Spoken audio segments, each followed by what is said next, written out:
মন্দিরে যখনই আপনি যান সেখানে অবস্থিত প্রতিমার চরণ স্পর্শ করেন।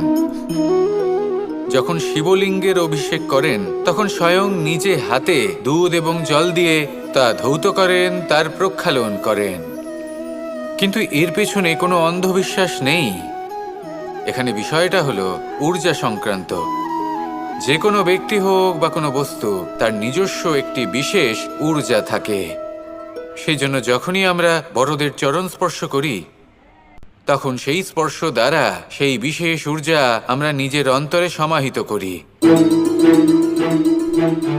তাই সব সময় মনে রাখবেন, কারোর চরণ স্পর্শ করার অর্থ এটা নয় যে আপনি কারোর সামনে তুচ্ছ হয়ে যাচ্ছেন। এর অর্থ হলো এটাই যে বড় হওয়ার জন্য সেই বিশেষ ঊর্জা আপনি তার থেকে প্রাপ্ত করছেন। আর এই জীবনের আরেকটা বড় সত্য হলো এটাই যে যদি আপনি জীবনে কিছু লাভ করতে চান তবে নতমস্তক হতে শিখুন। তা হয় সেটা